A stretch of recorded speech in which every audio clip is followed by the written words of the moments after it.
यदि प्रेम रस्या तत्वबोध चाहते हो तो वाचो वेगम, वाणी के वेग को सहना सीखो, बोलना नहीं। बहुत संभालो अपनी ऊर्जा शक्ति को। ना संयम है वाणी में, ना संयम है इंद्रियों में, और ना संयम है बोलने में। जो मनाया सो बोलते चले जा रहे। अगर बोलने का अवसर मिला तो जो मनाया बोलते चले, नहीं।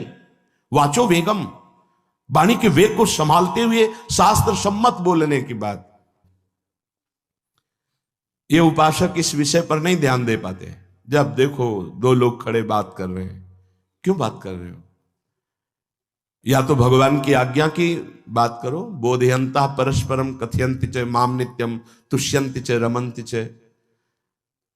अगर शास्त्र सम्मत वार्ता नहीं है तो कोई भी बोल रहा हो हमें नहीं सुनना चाहिए। ये नवीन अवस्था में वेग बहुत जोर से आते हैं। वाणी का वेग, घंटों बेकार की बातें करते रहना।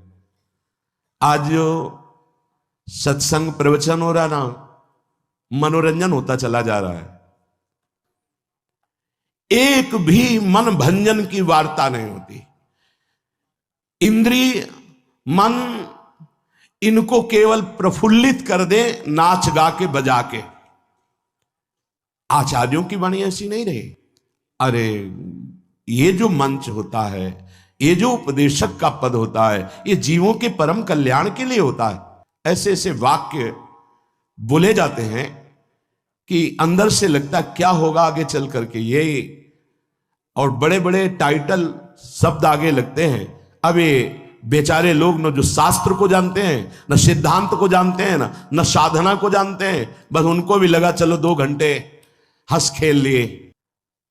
शास्त्र के बिल्कुल हटकर, शास्त्र से बिल्कुल हटकर, साधना से बिल्कुल हटकर केवल मनोरंजन होता है। ऐसा निकृष्ट वार्ता मंच पर बैठकर करना शास्त्र विरुद्ध, एकदम शास्त्र विरुद्ध। ये प्रवचन, ये सत्संग, ये श्रीमद् भागवत का साप्ताहिक अनुष्ठान ये जगत मंगल के लिए है। ये मनोनिग्रह के लिए है, ये इंद्रिय निग्रह के लिए है। ये मन और इंद्रियों को प्रफुल्लित करके विषय रस में डुबोने के लिए नहीं है। अगर हमारे अंदर स्वयं भगवत अनुराग, भगवान नाम जप, मंत्रानुष्ठान नहीं तो इन वाणियों को समझ पाने खेल नहीं। क्योंकि वाणी के वेग को संभाल पाना ये मंत्रवेत्ता की ही बात हो सकती है। स्वरूप वाणी का ज्ञान नहीं है। जब तक आप त्रिकाल संध्या नहीं करते, जब तक आप गायत्री अनुष्ठान नहीं करते, जब तक आप मंत्रानुष्ठान नहीं करते, आप शास्त्रों की बातों को नहीं समझ सकते। वो सत्संग सुन के आ रहा है, वो सत्य चिंतन में अपनी वृत्ति को लगाने की चेष्टा करने लगे। कुल स्वयं में 5 मिनट बैठकर भगवदानंद की स्फूर्ति की लालसा नहीं। वाणी का वेग आता है बोलने का। उपासक को चाहिए मौन के द्वारा इसको संयम मिले। वाणी को शास्त्र सम्मत बोलिए। ये मनोरंजन का क्षेत्र नहीं होता सत्संग प्रवचन। इसमें जो सुन के जाए वो उदास हो जाए, हाय मेरा जीवन इतना व्यर्थ चला गया, मैं जान नहीं पाया मुझसे ये गलती हो गई, मेरे जीवन में ऐसा कैसे हो गया। ये चिंतन चलना चाहिए। उचित शब्द, अगर कोई बात कर रहा है तो उचित है बोलना तो ठीक, नहीं तो मौन। अंदर से आ रहा मैं बोलूं, उठाओ मंजीरा, शुरू करो कीर्तन। 1 घंटा 2 घंटा वाणी वेग समाप्त हो जाएगा। ये ऐसा नहीं कि तुम पीएचडी करके और फिर गीता और भागवत और इन शास्त्रों पर नहीं। आचार्य परंपरा है, मंत्रानुष्ठान है, गुरु कृपा है, उनसे और नहीं तो बहकता चला जा रहा है। प्रसंग क्या है? बहकता चला जा रहा है। बहुत श्रवणेंद्रिय को संभाल करके सुनो। में बोलना विपरीत दिशा में। व्यर्थ की बातें अगर करने का स्वभाव है तो उसे छोड़ दीजिए। कुछ नहीं बोलना सहने का मतलब होता है। कुछ नहीं बोलना, मन कह रहा मुझे ऐसा करना है, मुझे ऐसा करना है, मुझे ऐसा, कुछ नहीं बोलना। कुछ भी उसकी जलन जो हो रही है किसी से नहीं कहना, शांत गंभीर, खत्म।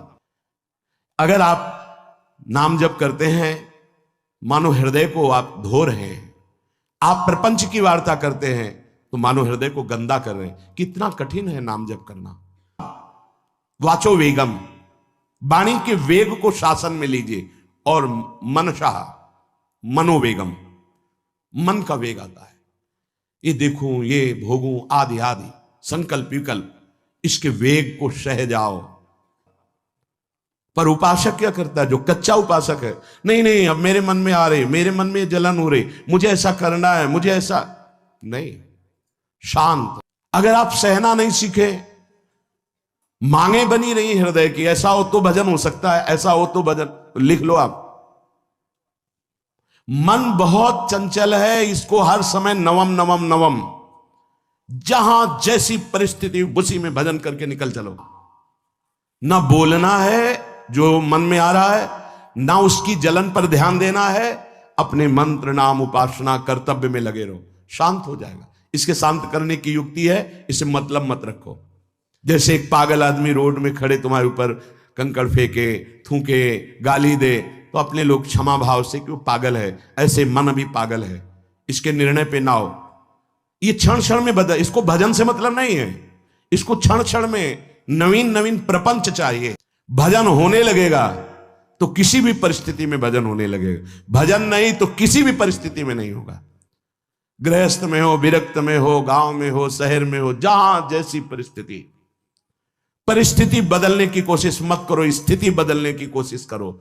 जिनको लगता है परिस्थिति बदल जाएगी तो भजन होने लगेगा, नहीं। इस समय आपके अंदर क्रोध है, इस समय मौन होकर हट जाइए वहां से, तुरंत जाकर थोड़ा ठंडा पानी पिए, प्रभु के चरणारविंद की तरफ अपनी वृत्ति को ले जाने की कोशिश कीजिए। उस व्यक्ति से चिंतन हटाइए जिससे क्रोध आ रहा है, उस व्यक्ति की उस क्रिया से चिंतन हटाइए जिससे क्रोध आ रहा है, हट जाइए। क्रोध हमारा नाश करता है, किसी और का नहीं। हमारे भजन का, हमारे हृदय के आनंद का, हमारी वृत्ति का बड़ा हल्का स्वरूप हो जाता है क्रोधी पुरुष का। इसलिए क्रोध को सहना है, उसके वेग को सहना है। का वेग अगर आता रहा तो भजन करने पर भी अनुभव नहीं हो पाएगा। एक बार अच्छे से क्रोध आ जाए, अंदर हृदय जल जाए, तो 1 महीने भजन के प्रभाव को रोक देता है पूज्य बाबा के उसमें। फिर आप अगर 12 बार साल में आ गया तो क्या अनुभव में आ गया। इसीलिए 20-20, 50-50 वर्ष हो रहे हैं, कुछ अनुभव में नहीं आ रहा। बहुत सावधान। वाणी के वेग, मन के वेग और क्रोध के। अगर क्रोध के वेग को सह गए तो अगला है हिंसा का वेग, वो अपने आप सह जाओगे, क्योंकि क्रोध से ही हिंसा होती है। हिंसा का वेग, वाणी के द्वारा बहुत हिंसा होती है। ऐसे कठोर वचन बोल दिए जाते हैं जो हृदय को चुभते रहते हैं। बाहर का डंडा लगा है, पिटाई हुई तो 2-4 दिन में ठीक हो जाएगा, लेकिन हृदय में जब पिटाई की जाती कठोर वचन के द्वारा, तो 10 साल बाद अगर दिखाई दे तो फिर ये वो बोला था, ऐसा बोला था, वो हृदय में घाव बना रहता है। जैसी परिस्थिति है, जैसी भी हमें गुरुदेव रख रहे हैं, इष्ट देव रख रहे हैं, हमें राजी रहना है। इससे क्या होगा कि हमारे अंदर क्रोध नहीं आएगा, गुस्सा नहीं आएगा। नहीं, ये इतना बेईमान मन है कि इष्ट देव पे भी गुस्सा कर सकता है, ये आचार्य पे भी गुस्सा कर सकता है, ये परम कृपालु गुरुदेव पर भी गुस्सा कर सकता है। क्रोध वेग सह गए तो वाणी और मन और शरीर के द्वारा जो हिंसा का वेग है उससे बच जाएंगे।